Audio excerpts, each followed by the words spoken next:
రాష్ట్రంలో కార్యకర్తలకు నాయకులకు సేమ్ టైం యావత్ దేశంలో ప్రజలకు కూడా అంటే ఈ కేసు ఏందనేది ఒక స్పష్టత వచ్చింది. అక్కడ బెయిల్ ఇచ్చేటప్పుడు సరే ఈడీ సిబిఐ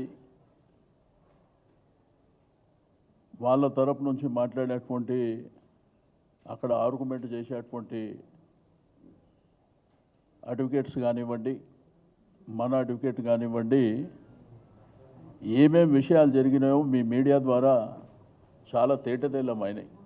బయట ప్రపంచానికి కూడా అసలు ఈ కేసు ఏంది, ఎట్లా మోటివేటెడ్ కేసు, పొలిటికల్గా ఏ పద్ధతిలో జరిగింది అనేది కూడా చాలా స్పష్టత వచ్చింది. ఆ ఆర్గ్యుమెంట్లో బెయిల్ ఇవ్వద్దు అనేటువంటిది వాళ్ళు ఆర్గ్యూ చేస్తున్నప్పుడు జడ్జి గారు ఇచ్చినటువంటి కామెంట్స్ కూడా మీరు చూసినారు. మీకు ఆల్రెడీ ఆ కాపీస్ కూడా ఆల్మోస్ట్ వచ్చినాయి మీకు. రెండో దాంట్లో అప్రూవర్గా ఎంతమందిని మార్చినారు. మామూలుగా అప్రూవర్ అంటే ఒకళ్ళిద్దరు ఉంటారు. 11 మందిని అప్రూవర్గా మార్చి వీళ్ళని టార్గెటెడ్గా ఏ పద్ధతిలో చెప్పిస్తున్నారు అనేది డైరెక్ట్ అక్కడ ఉన్నటువంటి సుప్రీంకోర్టు జడ్జి గారే చెప్పినటువంటి అంశాన్ని కూడా మనం చూసినాం. రెండోది కేసు ఇన్ని వందల వేల కోట్ల కేసు అని తీరా చూస్తే ₹1 కూడా ఇప్పటి వరకు మీరు రికవరీ చేసింది లేదనే కామెంట్ కూడా చేశారు. కాబట్టి ఇట్లా చాలా అంశాలు ఉన్నాయి దాంట్లో. కాబట్టి ఈరోజు తేటతెల్లమైంది ఏంటంటే ఒక పార్టీ కార్యకర్తల నాయకులకే కాకుండా ప్రజలకు కూడా చాలా స్పష్టత వచ్చింది.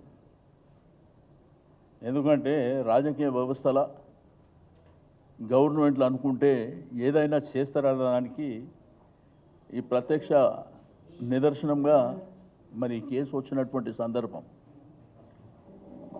కాబట్టి మా పార్టీ శ్రేణులకు కానివ్వండి, ప్రజలకు కానివ్వండి, అందరికీ కూడా ఈ సందర్భంగా మరి కవిత గారు దగ్గర 164 రోజులు ఎంత సఫర్ అయినరో, ఎంత ఇబ్బంది పడ్డారో కూడా మనం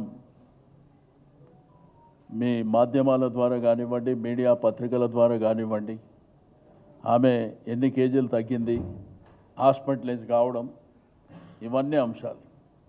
కానీ బెయిల్ వచ్చిన తర్వాత కొంతమంది చేస్తున్నటువంటి కామెంట్స్ మాత్రం చాలా దారుణమైనటువంటి కామెంట్స్. ఒక అత్యున్నతమైనటువంటి న్యాయస్థానాన్ని ప్రశ్నించే విధంగా, కించపరిచే విధంగా వాళ్ళ కామెంట్స్ ఉంటున్నాయి. అది ఎవరు కూడా మంచిది కాదు. ఎందుకంటే సుప్రీంకోర్టు ఈ దేశంలో అత్యున్నతమైనటువంటి న్యాయస్థానమే అది. మమ్మల్ని అంటే అల్టిమేట్గా ఆ బెయిల్ ఇచ్చినటువంటి సుప్రీంకోర్టు న్యాయవాదులు ఎవరైతే ఉన్నారో,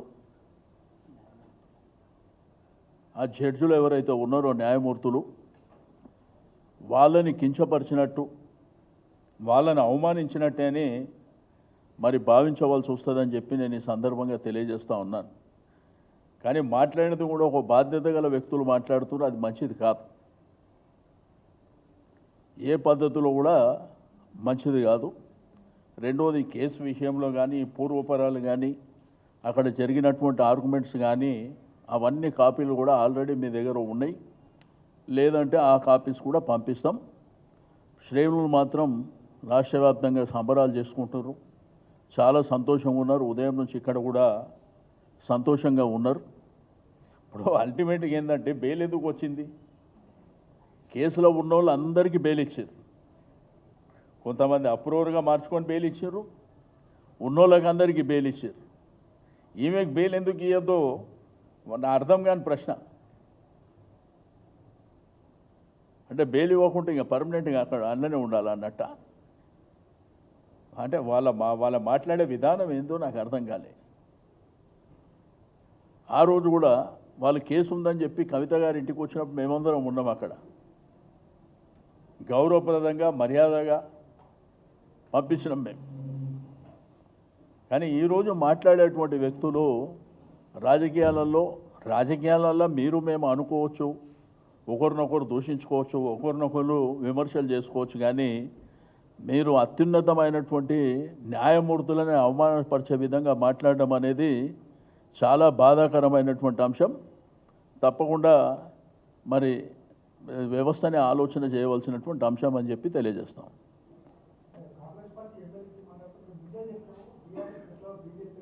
నేను అదే చెప్తున్నా కదా, కేసులో ఎంతమంది ఉన్నారు, ఎంతమందికి బెయిల్ అయింది, బెయిల్ కాని వాళ్ళు ఎవరు ఉన్నారు? అది బెయిల్ అనేది రొటీన్ ప్రాసెస్ కదా. సిసోడియా గారికి ఇచ్చిన తర్వాత బెయిలు, కవిత గారికి ఇస్తుండ్రు బెయిలు నెక్స్ట్ అని మీ టీవీలు మీ పేపర్లే రాశారు కదా.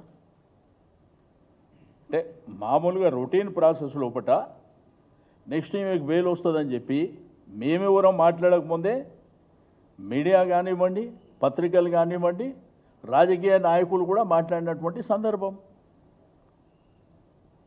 దాంట్లో లింకులు పెట్టడానికి ఏముందని చెప్పి, బెయిల్ అనేది రైట్ కదా. అంటే ఎన్ని నెలలు ఉండాలి? సంవత్సరాల తరబడి ఉండాలా? రెండోది, కేసు ఎందుకు పెట్టినరు కూడా ఈరోజు న్యాయమూర్తి గారు కామెంట్ చేసినటువంటి చాలా డీటెయిల్గా, మీరు ఆఫీస్కు పోయినాక మీరు ఇంకా డీటెయిల్గా తీసుకుంటే ఇంకా చాలా డీటెయిల్గా అక్కడ ఏమి ఆర్గ్యుమెంట్ జరిగింది, ఆర్గ్యుమెంట్లో మా అడ్వకేట్ గారు ఏం మాట్లాడారు, వాళ్ళు ఏం మాట్లాడారు, న్యాయమూర్తులు ఏం కామెంట్ చేసారు కూడా అవన్నీ చాలా స్పష్టత ఉన్నది. అసలు కేసే ఏమి లేదనేది కదా అక్కడ. మేము డే 1 నుంచి ఏదైతే చెప్పినామో ఈరోజు స్పష్టంగా అదే వచ్చింది.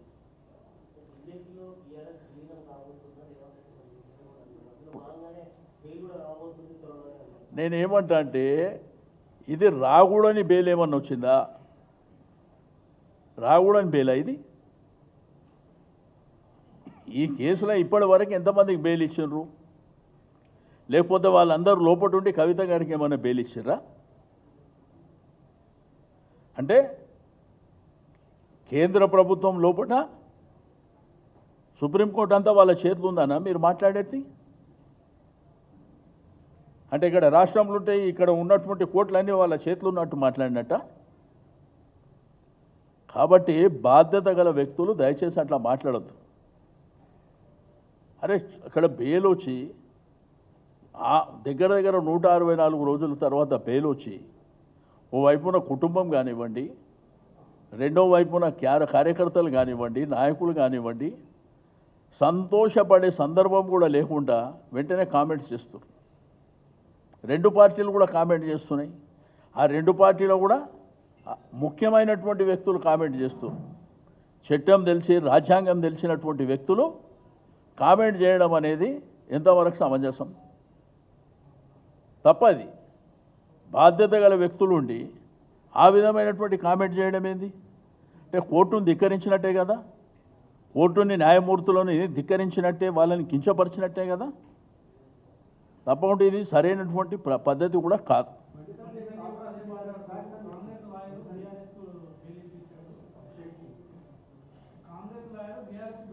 నేనేమంటే, సమాజంలో కొన్ని ప్రొఫెషన్స్ ఉంటాయి, సమాజంలో కొన్ని ప్రొఫెషన్స్ అంటే ఎల్ఎల్బి చదువుకున్నటువంటి న్యాయవాదులు కానివ్వండి, వాళ్ళ ప్రొఫెషన్ అది. రాజకీయంగా ఎవరికైనా ఫేవర్ ఉండొచ్చు, ఏ పార్టీలన్నా ఉండొచ్చు, కానీ ప్రొఫెషన్ దగ్గర మాత్రం వాళ్ళ డ్యూటీ వాళ్ళు చేస్తారు.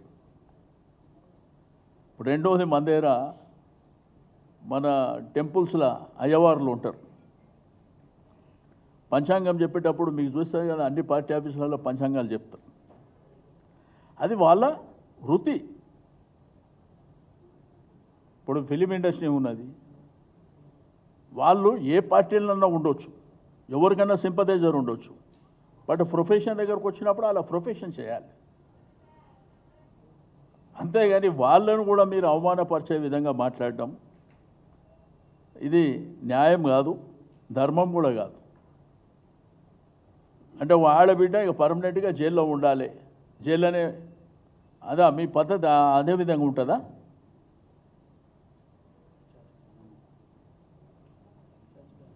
అదే దాన్ని ఏమంటారు అంటే పైశాచిక ఆనందం ఎంతవరకు కూడా నిలబడదు.